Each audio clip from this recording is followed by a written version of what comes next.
ನಮಸ್ಕಾರ ವೀಕ್ಷಕರೇ, ಹಿಂದೂಸ್ತಾನ್ ನ್ಯೂಸ್ಗೆ ಸ್ವಾಗತ.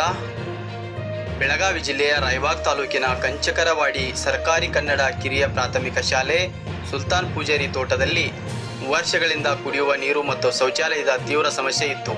ಬೇರೆ ಕೆಲಸದ ನಿಮಿತ್ತ ಆ ಮಾರ್ಗವಾಗಿ ಸಾಗುತ್ತಿದ್ದ ಸಮಾಜ ಸೇವಕರಾದ ಶ್ರೀ ಗಿರೀಶ್ ಸದಾಶಿವ ವಾಘಮಾರೆ ಮತ್ತು ನಾಗರಾಜ್ ಕೆರವ ಅವರು ಮಕ್ಕಳು ಹತ್ತಿರದ ದೇವಸ್ಥಾನದಲ್ಲಿ ನೀರು ಕುಡಿಯಲು ಬಂದಿರುವುದನ್ನು ಗಮನಿಸಿ ಶಾಲೆಗೆ ಭೇಟಿ ನೀಡಿದ್ದಾರೆ. ಅಲ್ಲಿ ಮಹಿಳಾ ಮುಖ್ಯೋಪಾಧ್ಯಾಯರು ಮತ್ತು ಸಹ ಶಿಕ್ಷಕರು ಸಮಾಜ ಸೇವಕರಿಗೆ ತಿಳಿಸಿದ್ದಾರೆ.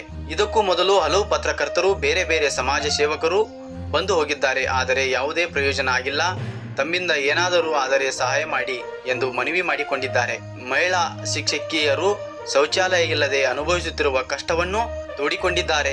ಜೊತೆಗೆ ತಾವು ಸರ್ಕಾರಿ ನೌಕರರಾಗಿರುವುದರಿಂದ ತಮ್ಮ ಹೇಳಿಕೆಯನ್ನು ಬಹಿರಂಗಪಡಿಸಬೇಡಿ, ಮೇಲಾಧಿಕಾರಿಗಳಿಂದ ತೊಂದರೆಯಾಗುತ್ತದೆ ಎಂದು ವಿನಂತಿಸಿದ್ದಾರೆ. ಅದೇ ಸಂದರ್ಭದಲ್ಲಿ ಎಸ್ಡಿಎಂಸಿ ಅಧ್ಯಕ್ಷರನ್ನು ದೂರವಾಣಿ ಮೂಲಕ ಸಂಪರ್ಕಿಸಿದಾಗ ಅವರು ಕೂಡ ನಾವು ಹಲವು ಬಾರಿ ಎಲ್ಲ ಅಧಿಕಾರಿಗಳಿಗೆ ಮನವಿ ನೀಡಿದ್ದೇವೆ, ಆದರೂ ಯಾವುದೇ ಪ್ರಯೋಜನ ಆಗಿಲ್ಲ ಎಂದು ಸ್ಪಷ್ಟಪಡಿಸಿದ್ದಾರೆ. ವಿಷಯ ಗಂಭೀರತೆ ಅರಿತ ಸಮಾಜ ಸೇವಕರಾದ ಗಿರೀಶ್ ಸದಾಶಿವ ವಾಘಮಾರೆ ಮತ್ತು ನಾಗರಾಜ್ ಕೆರವ ತಕ್ಷಣ ರಾಯಬಾಗ್ ಗ್ರಾಮೀಣ ಪಂಚಾಯಿತಿ ಪಿಡಿಒ, ತಾಲೂಕು ಬಿಇಒ ಮತ್ತು ತಾಲೂಕು ಪಂಚಾಯಿತಿ ಇಒ ಅವರನ್ನು ನೇರವಾಗಿ ಭೇಟಿಯಾಗಿ ಈ ತಕ್ಷಣ ಕಾಮಗಾರಿ ಆರಂಭಿಸಿ ಮಕ್ಕಳಿಗೆ ಮತ್ತು ಶಿಕ್ಷಕರಿಗೆ ಪರಿಹಾರ ನೀಡಬೇಕು ಎಂದು ಒತ್ತಾಯಿಸಿದ್ದಾರೆ. ಸಮಾಜ ಸೇವಕರ ಮಧ್ಯ ಪ್ರವೇಶದ ನಂತರ ಕೇವಲ 2 ದಿನಗಳಲ್ಲಿ ಶಾಲೆಯಲ್ಲಿ ನೀರು ಮತ್ತು ಶೌಚಾಲಯದ ಕಾಮಗಾರಿ ಆರಂಭವಾಗಿದೆ.